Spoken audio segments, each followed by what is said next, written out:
All right. By now, you guys have all heard the news after UFC 313. Alex Pereira, who some have touted as the new face of the UFC, has officially been defeated in a fight that has already drawn up some controversy, regardless of how pretty much definitive it went. And look, I'll just come out and say it at the start of this video. I think the decision was the correct decision. And I know a lot of people are going to have a problem with me saying that, but in this video, I want to first break down exactly why Alex Pereira did in fact lose this fight, as well as touch on the fact that there is and has been a bit of a fundamental flaw in the way that Alex Pereira fights that Magomed was actually able to exploit. When it comes to Alex Pereira being the UFC light heavyweight champion, he hasn't really been in that division for all that long. For a while, the biggest criticism of Alex Pereira was the fact that he he just did get fast-tracked to the 185-pound belt because of his existing rivalry between himself and Israel Adesanya that dates back to their days as kickboxers.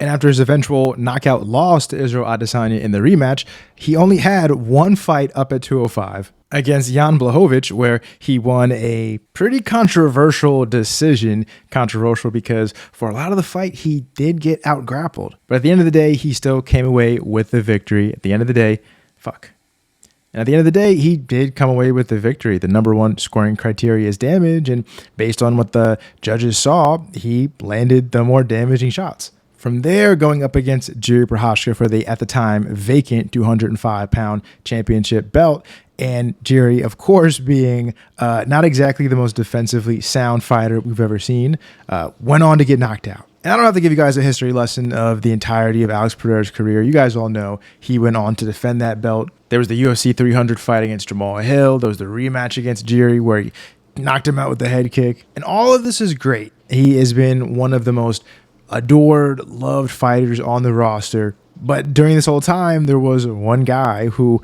a lot of fans have wondered how he would look against. Because looking back at the 185-pound title run, Alex, for the most part, fought strikers. The closest thing to a grappler or a complete mixed martial artist that he fought was Jan Blachowicz, when that fight was, to a lot of people, pretty debatable. Now, I talked a lot about this in my last video, so I'm not just going to repeat everything, but Magomed Ankalaev is and was that guy that we wanted to see Alex Pereira go up against. He is a complete mixed martial artist, and I say it that way for a reason. For a while, there's been that stereotype of, oh, Dagestani dude, he's got the beard. Everyone just assumes he's just the light heavyweight variant of Khabib, which is not the case at all. And that's exactly what we saw in this fight. Magomed won this fight for a lot of reasons. Now, I could go through round by round, and I think a lot of fans are confused because the UFC does this really weird and honestly kind of stupid thing where they'll show you the stats for strikes, but only for significant strikes. And how do they decide which strike is significant in the moment?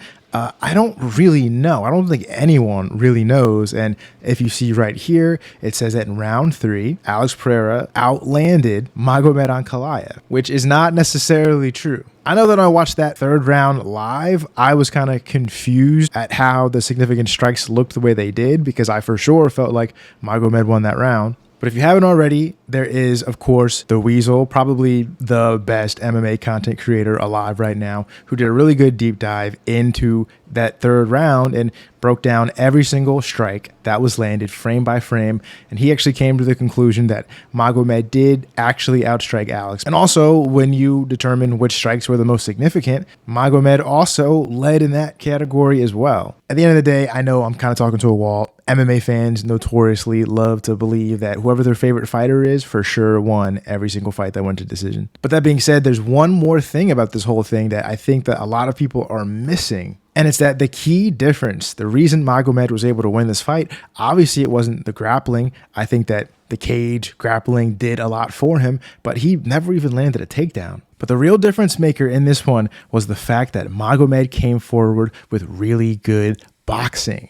And Alex Pereira, being a high-level kickboxer, his number one weapon that we're all very aware of at this point is that calf kick. And when someone like a Magomed is able to cut off that distance, force him in tight, and throw combinations versus Alex, who for the most part throws single shots. And look, when Alex does throw those single shots, there is insane power behind them. The guy's got an insane straight right hand, and his left hook at this point is legendary. But Alex, who up to this point has very much thrived off of this fear factor, the fact that nobody wants to get hit by him, especially with that left hook, he's been able to fight at his range. One of the taller guys in middleweight and light heavyweight, and you just look at the way the guy's built. I mean, his legs are ridiculously long, but now going up against someone who is not just willing to strike with him, but who is high level, especially in that mid range, that boxing range. This is pretty much the first time that he's had to deal with anything like this.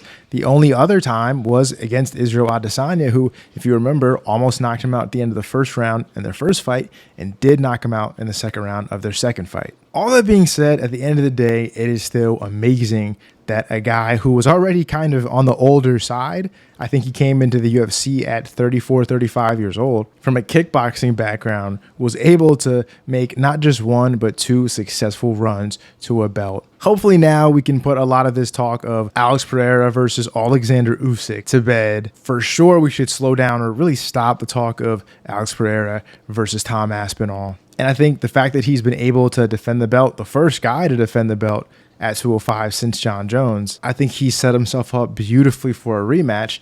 And win, lose, or draw, even in his only like a handful of fights in the UFC, there's no denying the fact that this guy has already had an extremely successful career. And whether he gets the belt back or not, the guy is etched into the MMA history books and will forever go down as one of the biggest fan favorites there ever was. So, yeah, let me know in the comments below what you guys think about this fight. What do you think's next for both guys? I think the immediate rematch is a no-brainer. And yeah, thanks for watching.